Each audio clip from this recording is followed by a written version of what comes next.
అందరికీ చెప్తుంది మా అక్కడ షూటింగ్ ఏమీ జరగలేదు అనుకుంటున్నది. దయచేసి ఇక్కడ చూడండి, దేవుడు నామం మనం కనబరుస్తాం. హల్లెలూయా. ఆ దినం వచ్చింది. అందరూ అనుకుంటారు ఏమంటే ఆయన వచ్చాడు వెళ్ళిపోయాడు, ఎవరి కోసం వచ్చాడు. సభ జనాల కోసం నా తండ్రి రావడం జరిగారు. అందుకని ఒక మాట రాయకూడదు ఏంటంటే సర్వలోక పాప పరిహారి రక్తపోషం అవశ్యం తద్రక్తం దానికి ఆధారంగా ఆయన వచ్చి వెళ్ళిపోయిన తర్వాత ఒక కార్యం జరిగింది. మేడగదిలో కొద్దిమంది ఉన్నారు. వాళ్ళు ఉన్నప్పుడు అకస్మాత్తుగా ఏం జరిగేదంటే పరలోకం విప్పబడ్డది. ఆ మేడగదిలో ఉన్న ప్రతి ఒక్కరి పైన ఆత్మ కుమరించబడింది. వాళ్ళందరూ ఆత్మవశులై దేవుణ్ణి ఆరాధించారు. ఆ సమయంలో ఏం జరిగిందంటే పేతురు లేచి నిలబడి ప్రసంగం చేస్తే కేవలం 10 నిమిషాలే 3000 మంది ఒక్కసారిగా రక్షించబడ్డారు. హల్లెలూయా. ఈ రోజున ఇది నేను ఎందుకు చెప్తున్నానంటే రక్షణ అనుభవం మనం అనేకులకి చెప్తాం మంచిది. మొదటిగా అనుభవం క్రైస్తవులకు తెలవాలి, మనం ఏ రక్షణ పొందుతున్నాము. హల్లెలూయా. కృపా సత్య సంపూర్ణ అనే పాట పాడి మనం దేవుని మైపరుస్తాం. తెలిసిన వాళ్ళు మౌనంగా ఉండద్దండి, మాతో కూడా ఏకించి ఆయన మాకెలాగ తండ్రో మీకు కూడా అలాగే తండ్రి. మీ తండ్రి నామాన్ని మీరు ఘనపరచడం మీరు చేసుకున్నట్టు మేము చేసుకున్నట్టు గొప్ప భాగ్యం. హల్లెలూయా. హల్లెలూయా. దయచేసి ఈ పాట అందరం చేసి పాడదాం. కృపా సత్య సంపూర్ణ, ఇది అందరికీ తెలుసు, అందరం చేరి పాడదాం.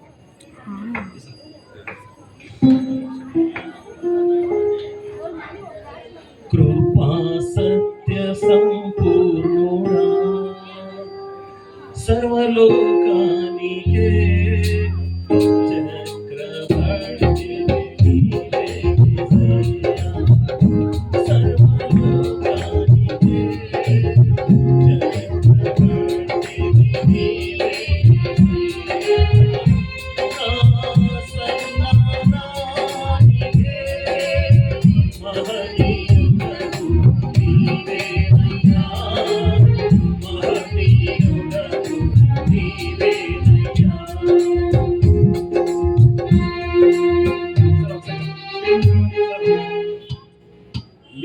నేను ఎదురు చూస్తున్నాను. పాడండి కృపా సత్య సంపూర్ణుడు. మీరు స్టార్ట్ చేయండి, మీతో పాటు మేము పాడతాం. హల్లెలూయా. ఇఫ్ యూ డోంట్ మైండ్ లేచి నిలబడదాం. లేచి నిలిచి దేవుని నామమును కనపరుస్తాం. ఎందుకంటే మనం ఎంత గొప్పవారం కావచ్చు, కోట్యాధీశులు కావచ్చు, మంచిది, మన పేరు ప్రఖ్యాతులు ఎక్కడ ఉండొచ్చు, కానీ అదంతా ఎక్కడ ఉండాలంటే ఆలయంకి వెళ్తాం తెలుసనా, అక్కడ అనేక చొప్పులు ఇస్తారు, అక్కడ మనం తగ్గించుకోవాలి. లోపలికి వస్తే అక్కడ హీరోగా నా తండ్రి ఉండాలి, మనం కాదు. హల్లెలూయా. పాడదామండి అందరం చేరి. కృప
దయచేసి చైర్స్ ఖాళీ మన ముందుకు రావాలి.